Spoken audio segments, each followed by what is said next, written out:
Good afternoon, ladies and gentlemen, and today I'm just going to show you the reveal of my cheese and onion potato pie. Used quite a lot of potatoes. I used, say, about 83 of them, and I managed to get like 2 to 3 layers on the tray. So now I'm going to put it in the oven. So bear with me just a second.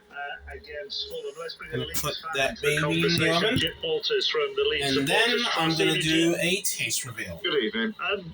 How do you feel this evening? What you have to do is turn on the oven. About the manager, about the club, about your sporting director, about your players. I mean, you could have different feelings about all of those things. I'm the one that said I wanted to grab it here. Well, exhausted to start with. Well, yes, facial hair kind of changed a little. But I think it's very hard. Everything that you've touched on tonight, and obviously Phil Hay knows this in a great more detail than most people in Leeds, to be honest. But if you look at the overall situation, just try and sum up, any club that's gone from Bielsa to Allardyce in the space of 14 months and changed managers 4 times now does not suggest a club that is quite clear on what their time to pop that pie into the oven. And it stinks of just Alright, here goes nothing. As much as the idea is like so. More medium and long term, that has just not happened, which suggests that the strategy and the plan and the people behind that, such as on the recruitment side, didn't do the job right, or it just didn't work what they were trying to do. And the ones that suffer in the end are the fans, because I think we're pretty much accepted that the chances are we're going to go down. If Sam Allardyce, if he turns things around in these 4 games, whilst being paid handsomely, to point out, then brilliant. But let's not pretend that it's anything other than just papering over the cracks. And this is all happening whilst there is a takeover in the background as well. So it's not a good time for Leeds fans as a whole. I think we all just want this season over with. I mean, on the field, towards the end of Bielsa, goals were flying in here, there and everywhere against Leeds, weren't they? And there have been defensive frailties. So, is it a tactical thing that has been the issue at Leeds? Have they bought good players, but in the wrong areas of the field? I mean, we mentioned the number of wide players that seem to have been bought. Have they bought badly? Is it a mixture of all of those things? Because some of the same problems have seemed to affect Leeds in that 14 months from Bielsa to Allardyce. It's always going to be a mixture of things, but when it comes down to it, we're talking about players and managers, all of who've been recruited through the same system.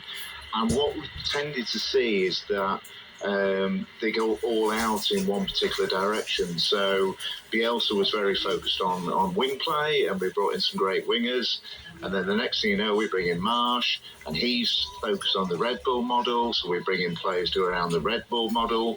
It's all very well, and they've put the money where the mouth is to a degree. But then that doesn't work out. They bring a new manager along, and then you've got square pegs in round holes. You've basically got players that aren't suited to whoever has come in and whatever tactical games they're playing, and they just end up looking lost and they lose the confidence. And that has been so clear over the last few months at the most, but it's been going on for at least this season and into last as well. I think in the sense of looking at our recruitment, so in terms of central midfield, Adam Forshaw, who was there before Bielsa, Weston McKennie brought in from Juve, Tyler Adams from Red Bull, Leipzig, and Mark Rocker from Bayern. You've just lost Calvin Phillips, who pretty much can do the lot. He can defend, he can attack, he can control the tempo, he can play centre-back at times in the back 3. They haven't really solved that problem. When Tyler Adams and Winston McKennie have played a lot of times in midfield together, they're very similar players. They might not blend right. It just feels like that's an area as well. Leeds have not got it right. But that comes down to recruitment. It's not the manager's recruitment. So absolutely. And, the way it must work, that obviously I don't know, but the recruitment is that Victor Orta picks the players and the manager coaches them. So if he wants a specific player, he must be asked for. Victor Orta should be getting the player in. So if he feels that he's got 2 players playing that are the same, identical, then that's up to the recruitment team that they've not brought the right players in. So you want a way of playing, you want your coach to go and coach, but when you have so many managers turning over, these players have got contracts, so they're always going to be there.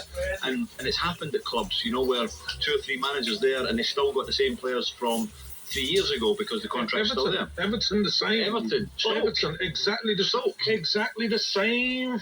Yeah. Thinking, the same mentality. You know, players need to be adaptable.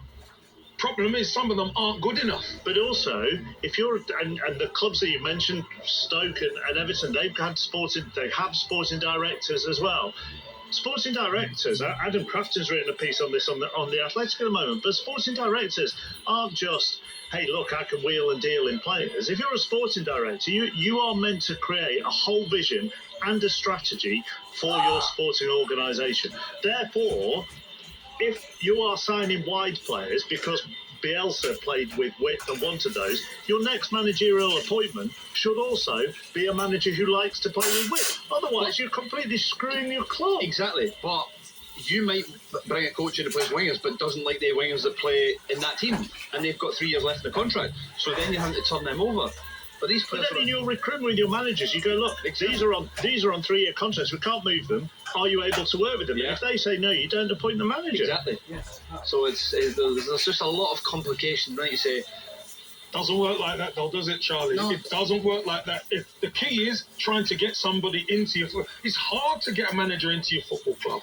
So in order to get somebody into your football club, you might look at the names on paper, but until you work with them on the training pitch, a lot of the time these managers don't understand. It's not that hard in the Premier League this season. I think there've been 15. Well, there've been 15 changes. It's quite easy to move them around. How much, Phil, is everything going on in the background affecting everything that's going on the pitch? I.e., a San Francisco 49ers investment group waiting to take over, but waiting for the right time to take over. Is that fair? It's absolutely a problem. One of the things that has been apparent, I think, more than ever over the past 12 months, and certainly something that, without defending Orta, something that I know was frustrating for him, is the fact that things have become more and more decisions by committee, but not necessarily in a positive sense. So when it comes down to transfers, every transfer, it becomes a discussion about who is paying for what, who's picking up the bill when, how this is going to work. Because our expectation is that if Leeds stay up, 49ers Enterprises will push through a takeover in the summer, and most likely by July the 1st will be either majority shareholder or outright owner replacing Radrizzani. There is no agreement, almost incredibly really, about what is going to happen if they go down. There's no deal done between, or certainly as the last time of asking, there was no deal done between 49ers Enterprises and Radrizzani. Stay tuned, ladies and gentlemen. Just doing the and far more to the point. And then after, because clearly if it drops into I bring that out the EFL, oven, the club will be worth vastly less money than it is in the Premier League.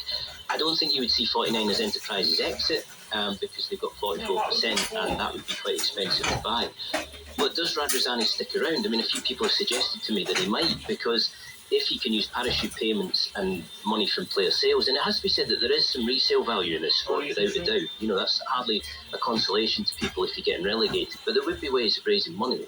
If you can use that to put together a squad as strong and as competent as, or close to something that Burnley have been able to do this season, then potentially you get promoted in a year, potentially the club's value soars again, and everything's fine and dandy. But it is, I think more and more it's becoming a question people are asking, you know, how much is the ownership issue affecting what is happening at the club? And I think to quite a large degree. I think you hit the nail on the head. I think, you know, if you do sell day players, it comes down to recruitment. It does that. You know, Burnley have got the recruitment spot on, and they've run away with the league. Sheffield United have added some good players. They've had that core of, you know, the Egan's and the, you know, Burnleys and a lot of the Sander Bears are still there. So they've got a core group. Burnley changed 16, 17 players, and then to get the way they want to play has been phenomenal. So Leeds have to make a big decision if they do stay up, which way they go, and if they get relegated, will they ship all these players out, sell them and rebuild and start again? Because if they do go down, then people will be the favourites for the championship next season. Do you worry that so many terrible years, so many practice years that Ellen Road whilst they were in the championship, and Bielsa brought back that connection between club and players and fans? Things are looking good. And do you worry team lost again. Well, it certainly is nowhere where it was under Bielsa, and there's been probably well publicised incidents lately that suggest that there is that disconnect appearing.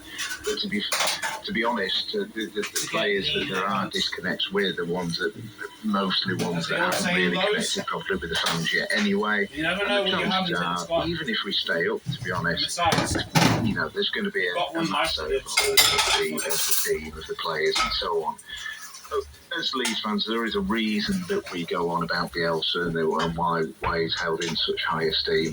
Not only because of the football, because it was beautiful, it was a wonderful time to be a Leeds fan, but also because he recognised how important the fans were and made sure the players understood that too. And that level's just not there. And it would be, I can't see it ever recovering back to the degree that Bielsa had it. But, fresh players, a fresh start, it might happen. But let's not forget how difficult it's going to be to get out of the Championship. There's a reason it took that long to get out. And every single game that Leeds will play, it will be the cup final for the other team. And that's why it's always going to be difficult to get back out again. I don't think it will be difficult. I don't think it will be if you've got the right people in the right places, you've got the right structure, you've got the right recruitment. I don't see why Leeds can't do what Burnley done. I don't see because the other clubs have not got the finances to improve. You've Norwich, West Brom, the clubs that whoever is left in the Championship through the playoffs. But if they don't get it right, they'd be Watford. That's the whole problem, isn't it? Yeah. But what I'm saying is now, here we go.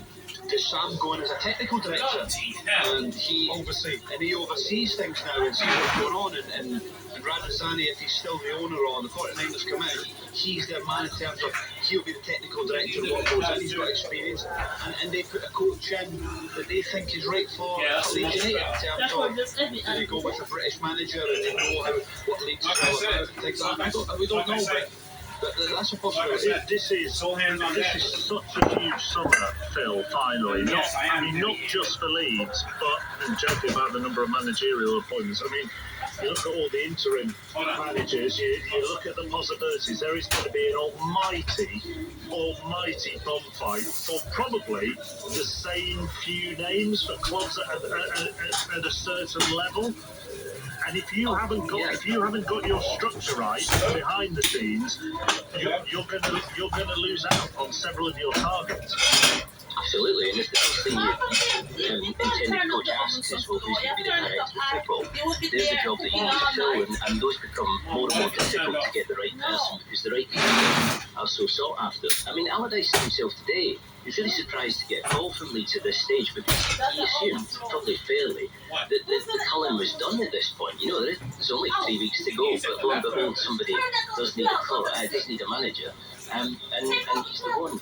I think the one thing that we should probably say, whether or not they would be favourites for the title or not, they shouldn't be Leeds 2004 repeated. It doesn't feel like the same scenario as that. It's been a dismal season. It has melted down towards the end. But internally, it's not like it was. And you've got somebody there that can speak much more clearly about this than me. But it's not like it was back then. So, in theory, if they should have a good chance, but in practice, I think as Jim said, it can be difficult, but absolutely a lot to do in the summer, and Allardyce basically said today, when we were kind of, I guess fishing a little bit to get him to say, I'd like to do this for longer, and he kind of said, well, the squad needs strengthening, and to be quite honest, I don't want to be in a dogfight from the start next season, which was his way of saying, the squad is not good enough, so that definitely needs work too. If you get 6 points finally, I think as Sam Allardyce said, that 6 points out of the 4, God bless you. Thank God have for a you. chance. Can you get 6 points out of the 4? At least still a blessing. Well, all signs would suggest now. I don't think we've even managed to get two victories on a row all season, for example. You do, 100%. I can't see it. You may get on the nerves sometimes. That Sam Allardyce could do in a short period of time. It's just too short a period of time to make a massive difference. And if we get it brilliant, but I'm not hopeful in any way at all. And the vast majority of Leeds fans will be the same. We're kind of at the point where we're resigned to it at the moment. And if we manage to make something of it, or he manages to keep us in the league, then it's still going to be slightly fresh next year. We're going to have to completely change everything anyway. So it's just not much fun, really, at the moment, being a Leeds fan. Thanks for coming on. Sorry to have made it even less fun for you. And also Phil as well. Phil Hay, Leeds correspondent from The Athletic, and Jim Walters from the Leeds Supporters Trust. Dave. Just a little one, 36 might not be enough over the last 5 Premier League seasons. The average has been 36.8. Obviously, you can't get 0.8 at a point, but you've got to be 37, closer than 36. I think with Blackpool, we got 38 or 39, still get relegated. Exactly, that's the problem. The other thing is the average position of the teams Leeds have got to face is around 9th in the Premier League, which is the hardest run to go. Well, if Jim didn't think there was much fun beforehand, I'm glad we said goodbye to him. Glad we said goodbye to him before you threw those nuggets in. Goodness me. I just want to touch on one of the day's other big football stories. Lionel Messi, he'll leave Paris Saint-Germain this summer at the end of his contract. He had an agreement in principle to extend his... Okay, guys, I'm gonna stop the video there. Stay tuned for part 2, okay? Alright. Adios! This isn't a surprise.